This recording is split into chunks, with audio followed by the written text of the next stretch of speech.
Namaste everybody, I Kumari Akanksha. Today we will be dealing with a very recent and magnificent topic which is known as GST, Goods and Services Tax.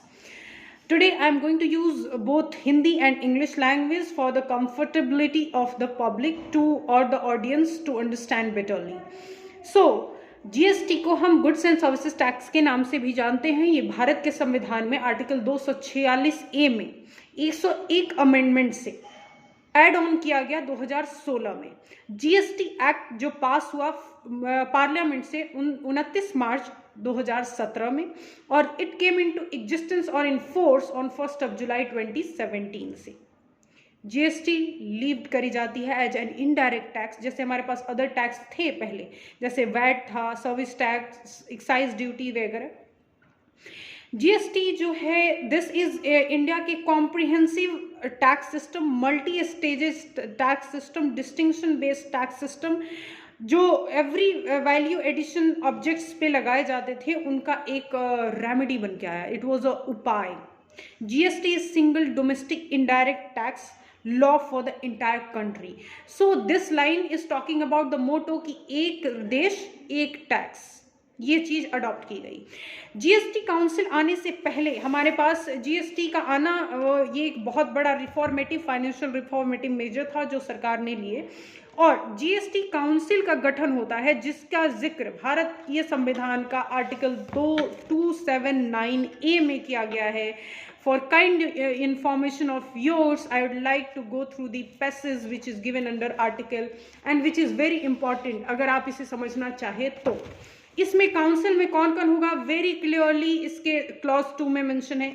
Finance minister of India would be the chairperson, union minister of state in charge of revenue और finance would be a member and the minister in charge of finance and taxation और any other minister nominated by each state government will be as a member. इसके para 3 में अगर आएंगे तो clearly mention है कि goods and services tax की जो काउंसिल है उसमें जो अभी हमने बोला 3rd नंबर पे जो मिनिस्टर्स नॉमिनेट करके आएंगे स्टेट गवर्नमेंट के तहत से, उन्हीं में से choose one among themselves to be the vice chairman और chairperson of the council to such period as may they decide.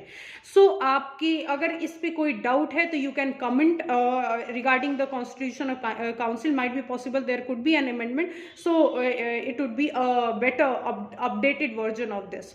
सो ये काउंसिल है जिसका काम एड एडवाइस करना और भी बहुत सारा काम रहा है। फाइनेंस कमीशन को असिस्ट करना, फाइनेंशियल रिफॉर्म्स की बात करना, this council has to do with. So now GST regime से पहले क्या था ये हम समझेंगे। तो रॉ मटेरियल जब कोई खरीदने जाता है तो उस पर क्या लगता था, पहले वैट लगाया जाता था। वैट मैन्युफैक्चरर पे लगाए, मैन्युफैक्चरर के पास रॉ मटेरियल आया, रॉ मटेरियल मैन्युफैक्चरर से होलसेलर के पास या फिर वेयर हाउसिंग कीपर के पास गया तो वहाँ वैट प्लस एक्साइज ड्यूटी दोनों लगाई गई। इसके साथ साथ ये जब सेल टू रिटेलर के पास जाता है वहाँ VAT plus final sale to customer जब जाएगा तो उसमें वैट जुड़कर ही आता था। So multi level tax system और कॉम्प्लेक्सिटी वाज देयर। सो इसको हटाने के लिए we were having with GST.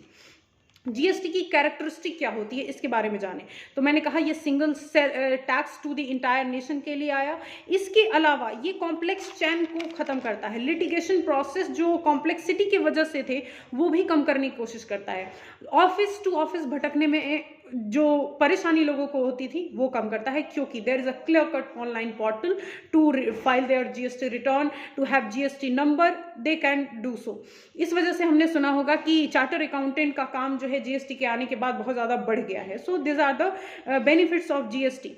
ये वैल्यू एडिशन के तौर पे आया। इसके बाद डिस्टिंक्शन गुड्स बेस्ड डिस्टिंक्शन ये रहा क्योंकि ये अलग, फॉर एग्जांपल अगर कोई गुड्स महाराष्ट्र में बनाया गया है तो जहाँ कंजम्पशन हो रहा है इसका अल्टीमेट कंजम्पशन, वहाँ से टैक्स का जो डिस्ट्रीब्यूशन है या टैक्स का कलेक्शन है वहाँ पे है।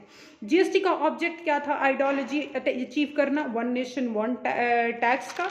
इसके अलावा टू सब मेजॉरिटी ऑफ इनडायरेक्ट टैक्सेस जो भारत में थे उनको सब सक्षम करना, to eliminate cascading effect of tax. ये होता था, या तो सरकारें माफ करती थी या फिर लोग उससे चूक जाते थे दायर करने से, रिटर्न फाइल करने से, या फिर लिटिगेशन। सो ये कास्केडिंग इफेक्ट जो था टैक्स का, that was to be minimize, that's why GST came into existence to curb tax evasion.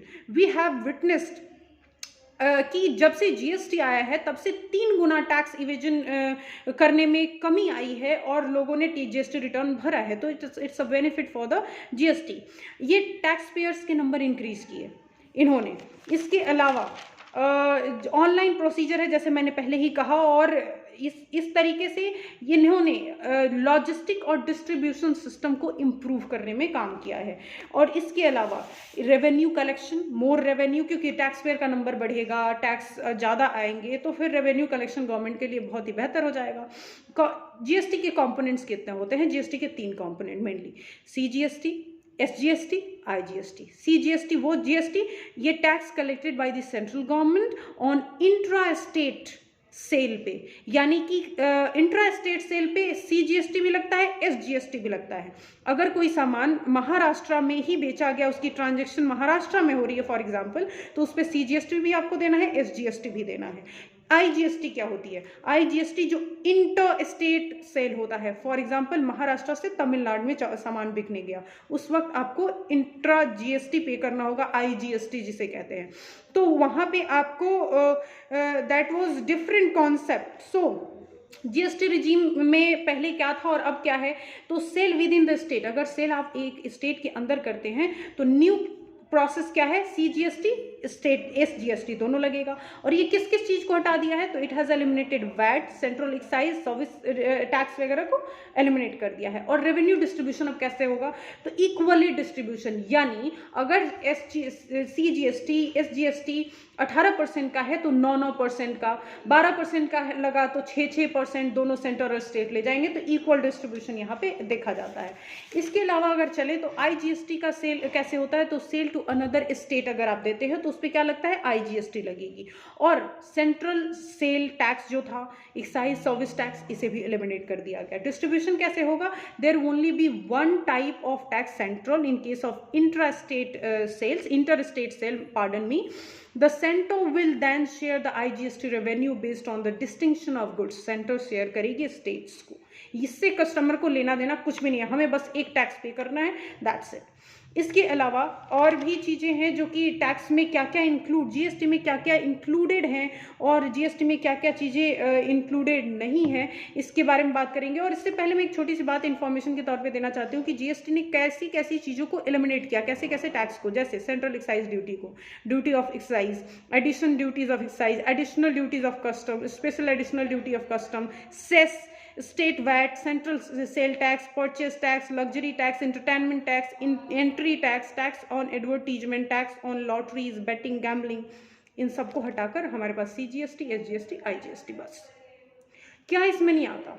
इसमें नहीं आने वाला वो चीज़ है जैसे कि petroleum, crude oil, raw materials जो भी आप ले रहे हैं in term of oil field, जैसे स्पिरिट जिसे पेट्रोल कहा जाता है, डीजल हो गया, इसके अलावा नेचुरल गैस हो गया, लीकर हो गया ह्यूमन कंजम्पशन के लिए जो ले रहे हैं, और एविएशन टर्बाइन वगैरह फ्यूल के हो गए।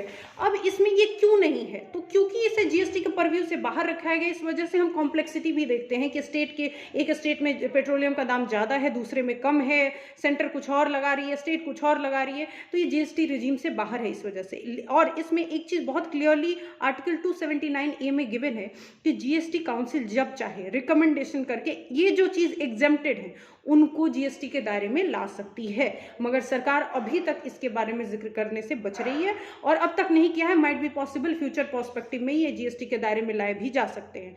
तो ये जीएसटी काउंसिल और जीएसटी के बारे में छोटी सी शॉर्ट नोट रही। अगर आपको इन्फॉर्मेटिव लगे तो प्लीज इसे शेयर करें, और if there is any doubt और if there is any kind of fault which has been made by me, then please let me know, please comment into this video.